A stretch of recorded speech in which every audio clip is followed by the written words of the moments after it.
Hey, football fans, welcome back to another episode of Lions Latest, the show where we gather around to talk about the greatest team in the NFL, the Detroit Lions.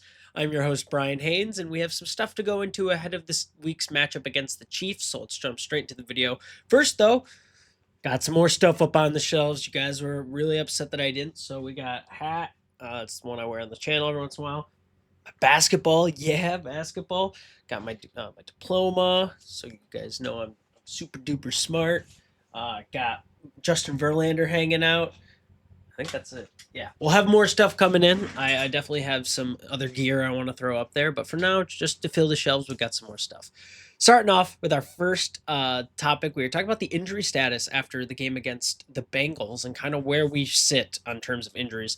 So we know DJ Reed's still dealing with his injury, but what's going on with the rest of the guys who we've talked about recently? Well, Taylor Decker was out against the Bengals with that shoulder injury he's been always dealing with. Khalif Raymond left the game early after he sustained a neck injury, and Terron Arnold also left the game early after hurting his shoulder. With the kind of the same injury he was dealing with before. So let's talk about that real quick. Raymond's day came to an abrupt end late in the first quarter after he absorbed a very heavy hit on a punt return. It did not look good. It got me worried for a second, but he managed to walk off under his own power, thankfully. The vet was quickly taken to the Blue medical tent for evaluation. Initially listed as questionable with a neck injury, he was later downgraded out for the remainder of the game. Dominic Leavitt, the rookie, filled in as the punt returner following his departure. And then Dan Campbell said, quote, I can't tell you what it's going to be like next week, but it does not feel like a serious injury.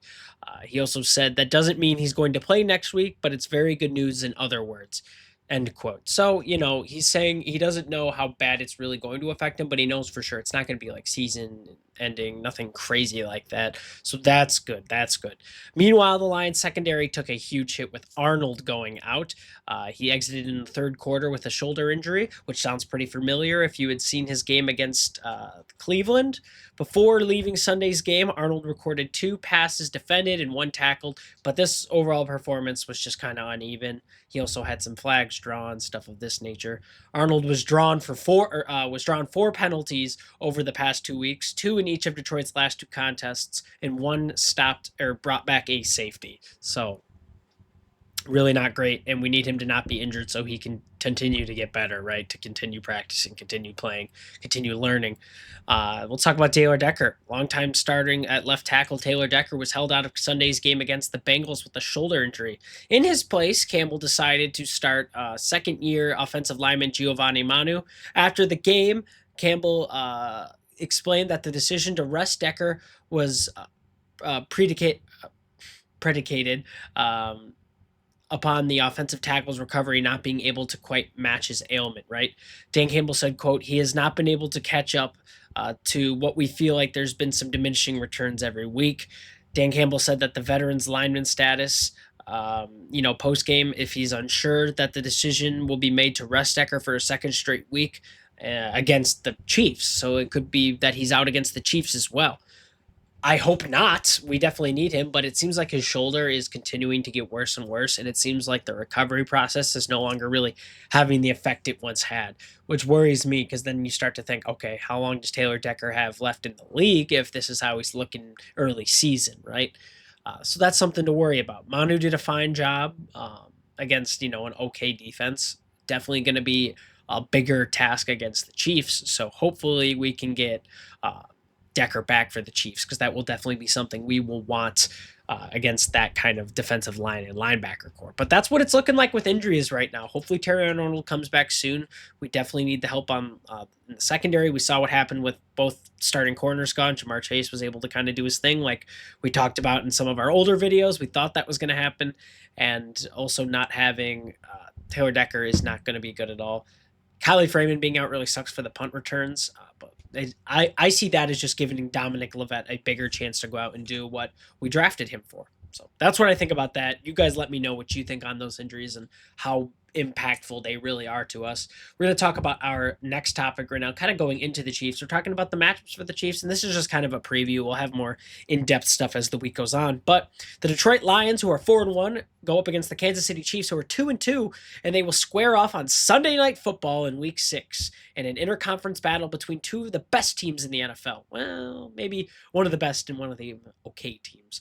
The defending AFC champions will host Detroit for the second time in the Dan Campbell era. The first happened in 2023 when the Lions upset the Chiefs 21-20 in the 2023 season opener. How many times can you say 20 in a row? I remember that game. It was really awesome. Brian Branch had an interception in his first NFL start. That was a great game. I really enjoyed it. The Chiefs got off to a rough start in 2025, beginning the season 0-2 after losses to the Chargers and the Eagles, but wins over the Giants and the Ravens evened them up to 2-2. But it's the Giants and the Ravens. We've seen what the Ravens defense has been doing, and it's the freaking Giants. Now I'm recording this game before Monday Night Football against the Jags, so there's a chance that they take this record to 3-2, but we're just going to have to wait and see. I also think that this game, if they lose this game against the Jags, I would not have any kind of faith in the Chiefs. Do I think they're going to lose this game against the Jags? Absolutely not. They shouldn't. They have no reason to, but we're going to have to wait and see, and I'm sure whatever I'm saying right now will have massive, massive impacts and implications in tomorrow's video when you guys, or when this is posted tomorrow, and you guys let me know how wrong or right I was. Despite Detroit's recent head-to-head victories and current record, the Chiefs are the favorites to win the matchup still, which kind of blows my mind. But this is not an unusual spot for the Chiefs to be in. In fact, in the 70 games quarterback Patrick Mahomes has started at home, hear this, he and the Chiefs have been favored in 67 of those. So only 3 games at home Patrick Mahomes has not been favored in. So this is not something we're surprised about, right? The Chiefs' defense is good. It's also inconsistent, ranking 13th in total defense in 2025, but showing strong recent performances. While they excel at stopping the run, they have, thanks to the dominant players like Chris Jones, George Karlaftis, they have struggled with defending the pass this year so far, particularly from the slot, which is really good for us. And they give up too many points on opening drives, something we've also kind of done, but I think we have the better overall team to kind of outmatch that stat. This will be really good for Amon-Ra St. Brown. If their slot defense is the most weak, then our best receiver being a slot receiver, he's going to eat in this game, right? It's going to slow down our run game, though, and that's the kind of trade-off here, which is a key reason. It's a key reason for some of our victories is we get that run game established, and it gets to the point where we are controlling the tempo of the game, and that's a huge, huge part to have, or a huge, up to have on the other team in a game. It's just controlling how fast you want to move the game because you have the run game established. I think if they are able to completely stop a run game, we'll be in trouble. But I think with our 2 backs, just kind of changing them in and out, changing the style, fast, power back, right? I think we'll have a good chance to still get some good rushing yards. I just think it's going to be harder than it would against other teams. But to be fair, this team's won a bunch of Super Bowls. They went to the Super Bowl last year, so not totally out of the question. Patrick Mahomes, something every team has to worry about and prepare for. He's going to be the biggest struggle for the Lions because containing mobile quarterbacks has always kind of been our kryptonite. However, we also thought that against Lamar Jackson and the Ravens, and we were able to record 7 sacks on Lamar Jackson. So this just might be a completely different Lions defensive line than we're used to. And I hope so. I hope that, we also show that against the Chiefs, that it wasn't just a fluke game because the Ravens were dealing with injuries.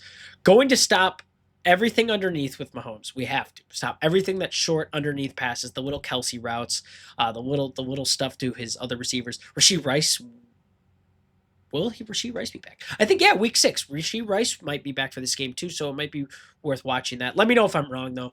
If I'm wrong, you guys can yell at me. But the over-top stuff, we shouldn't have to worry about that if both our safeties are playing at the fantastic level they usually do. Just can't let Worthy get over top. That's it. That's literally it. And then you don't let the underneath stuff happen, and you don't let them get these 8-minute drives down the field that ends in a Patrick Mahomes 10-yard rushing touchdown, right? That's what we have to do. Don't let him get past the safety. And I think we'll be fine. But that's my opinion on that game. We'll go more into stats, stuff like that as we go through the week. I think right now, though, having the Lions as the underdog is a little crazy, especially with how both seasons have looked for both teams. But it is at home for the Chiefs, so I do understand. Lions are just going to have to go in and play like they did in 2023, play like you own the place. And since then, the Chiefs have gotten a little worse, and we've gotten a little better. So I think it'll be an exciting matchup. Let me know what you guys think. We're going to take it into our third topic. What, a trade rumor on this channel? No way.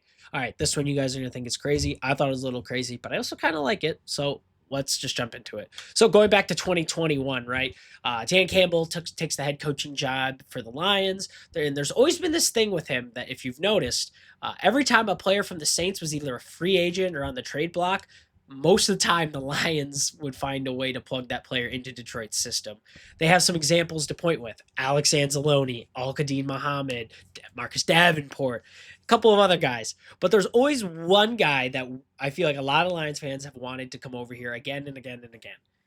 Edge rusher Cameron Jordan. Oh, hold on. I know he's ancient, but hear me out. Hear me out. Hear me out. For the first time ever, it seems like something could happen with this, right? Jordan to the Lions feels like one of those classic moves where we're in a great position. We just need that extra oomph to get over the hill, right?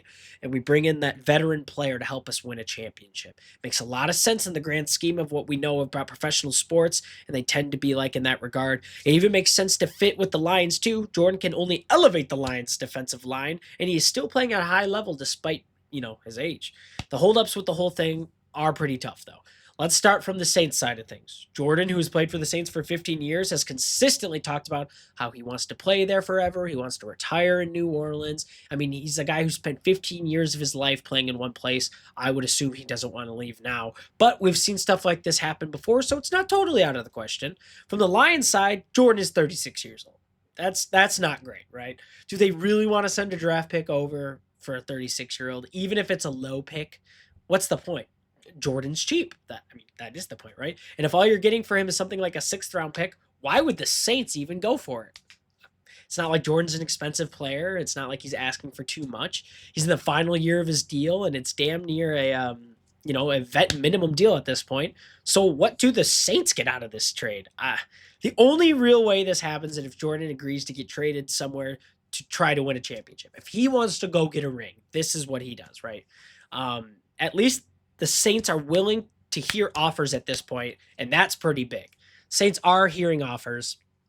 The big question is, does Jordan just take another pay cut to stay with the team he wants to retire with? Or does he just retire after the season? He's 36, right? Who knows? Maybe we get a trade for him.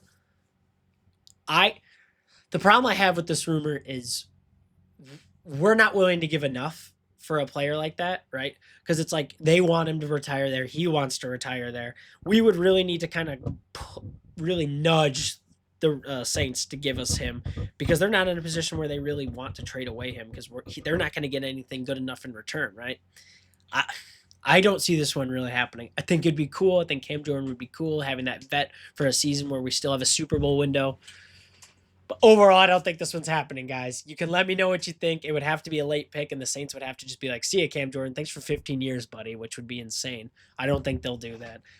But you guys can let me know if you think this would happen, or if you think there's someone better to pick. Let me know in the comments right now. That's going to take us to our final topic. We are just talking about some viewer comments. Starting with Commando Witty, says, as much as I like Zadarius Smith, Muhammad has proven that the Lions don't need him. As much as we want to glaze Hutchinson as being the GOAT, both Muhammad and him have similar stats this season.